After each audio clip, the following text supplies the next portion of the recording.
आध्यात्मिकता के क्षेत्र में शिव एक देवता की सीमाओं से परे है। वो ब्रह्मांडीय चेतना के सार तत्व का रिप्रेजेंटेशन करते हैं, जो असीम और शाश्वत वास्तविकता का प्रतीक है, जो सभी एग्जिस्टेंस में व्याप्त है। हिंदू देवताओं के विपरीत शिव फॉर्म या विशेषताओं से बंधे नहीं है। वो निराकार हैं, अनंत हैं, स्वयं एग्जिस्टेंस का ताना बाना है। शिव को अक्सर आदि योगी के फॉर्म में दर्शाया जाता है, जिन्होंने मानवता को योग विज्ञान से परिचित कराया। वो परम गुरु हैं, ज्ञान और मुक्ति के अवतार हैं। उनका नृत्य तांडवा सृजन और विनाश के ब्रह्मांडीय नृत्य का रिप्रेजेंटेशन करता है, जो जीवन और ब्रह्मांड की साइक्लीय प्रकृति का प्रतीक है। शिव को समझने के लिए व्यक्ति को बुद्धि की सीमाओं से परे जाना होगा और अपने एग्जिस्टेंस की प्रोफाउंडी में उतरना होगा। वो पूजा करने के लिए एक बाहरी संस्था नहीं है, बल्कि हम में से प्रत्येक के भीतर रहने वाली चेतना ही है। शिव को परम वास्तविकता के फॉर्म में आइडेंटिटी ना अंधविश्वास नहीं है, बल्कि आंतरिक खोज और अटेनी है।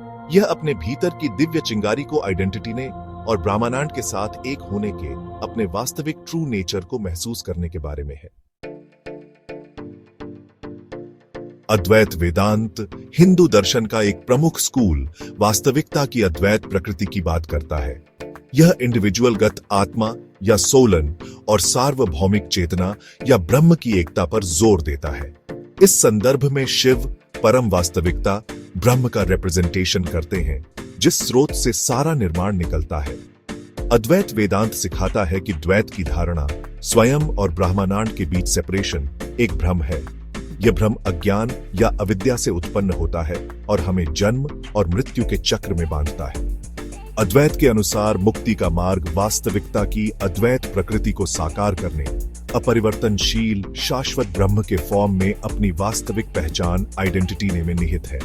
शिव ब्रह्म के अवतार के फॉर्म में मुक्ति की स्थिति आध्यात्मिक साधकों के अंतिम लक्ष्य का रिप्रेजेंटेशन करते हैं। अपने भीतर शिव को साकार करना, अहंकार की सीमाओं को पार करना और सभी एग्जिस्टेंस में व्याप्त अनंत चेतना के साथ विलीन हो जाना है। यह अनुभूति हमें दुख से मुक्त करती है और शाश्वत आनंद और मुक्ति की स्थिति लाती है।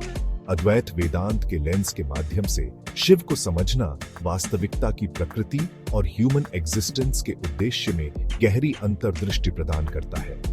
यह हमें सतही से परे देखने और अपने एग्जिस्टेंस की प्रोफाउंडी में उतरने के लिए प्रोत्साहित करता है, ताकि हम शुद्ध चेतना के फॉर्म में अपने वास्तविक ट्रू नेचर की खोज कर सकें।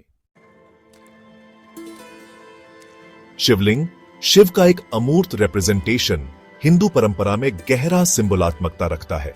लोकप्रिय भ्रांतियों के विपरीत लिंग योनि का रिप्रेजेंटेशन नहीं करता है। इसके बजाय यह अग्नि के ब्रह्मांडीय स्तंभ अक्षमुंडी का प्रतीक है, जिसके चारों ओर संपूर्ण ब्रह्मांड घूमता है। लिंग का आकार, जिसे अक्सर अंडे के आकार के पत्थर के फॉर्म में दर्शाया जाता है, प्रारंभिक ब्रह्मांडीय अंडे या ब्रह्मांड का प्रतीक है, जिससे ब्रह्मांड की उत्पत्ति हुई है। यह ब्रह्मांड की क्रिएशनात्मक क्षमता का प्रतीक है, वह स्रोत जिससे सारी रचना उभरती है। जिस आधार पर लिंग टिका होता है, उसे योनि के फॉर्म में जाना जाता है, जो शक्ति का रिप्रेजेंटेशन करता है। दिव्य स्त्री ऊर्जा, जो सृजन को प्रकट करने वाली गतिशील शक्ति का प्रतीक है।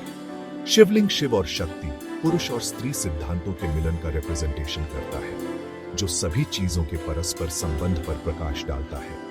यह इस बात पर जोर देता है कि इन दो रूटभूत पावरों की परस्पर क्रिया के बिना सृजन संभव नहीं है। शिवलिंग की पूजा मूर्ति पूजा नहीं है, बल्कि उस ब्रह्मांडीय ऊर्जा से जुड़ना है, जिसका वह रिप्रेजेंटेशन करता है।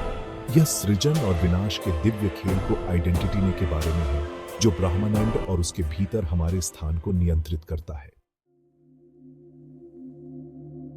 योग एक प्राचीन भारतीय अभ्यास केवल शारीरिक आसनों और श्वास लेने के व्यायाम के बारे में नहीं है। यह सुप्रीम आत्मा के साथ मिलन प्राप्त करने के उद्देश्य से एक गहन विज्ञान है। आदि योगाई के फॉर्म में शिव को योग का स्रोत माना जाता है, जिन्होंने सबसे पहले इस ज्ञान को मानवता को प्रदान किया। योग शब्द संस्कृत के मूल शब्द युज से आया है, जिसका अर्थ है एकजुट होना या योग। इसलिए योग इंडिविजुअलगत चेतना का सार्वभौमिक चेतना के साथ मिलन, सोलन का ब्रह्म से मिलन का रिप्रेजेंटेशन करता है। शिव परम मुक्ति की स्थिति का रिप्रेजेंटेशन करते हुए योग के लक्ष्य का प्र-एम्बॉडीमेंट करते हैं। योग के विभिन्न अभ्यास, जिनमें आसन, प्राणायाम, ध्यान, और नैतिक अनुशासन शामिल हैं। ये सभी हमें अपनी सीमाओं को पार करने और शिव चेतना के फॉर्म में अपने वास्तविक ट्रू नेचर को महसूस करने में मदद करने के लिए उपकरण हैं। ईमानदारी और समर्पण के साथ योग का अभ्यास करके हम धीरे धीरे अपने सीमित अहंकार की सीमाओं से आगे बढ़ सकते हैं और अपने वास्तविक एग्जिस्टेंस की असीम प्रकृति का एक्सपीरियंस कर सकते हैं। योग एसेंस में शिव के फॉर्म में हमारी वास्तविक पहचान को साकार करने की यात्रा बन जाता है, शाश्वत चेतना जो सभी एग्जिस्टेंस में व्याप्त है।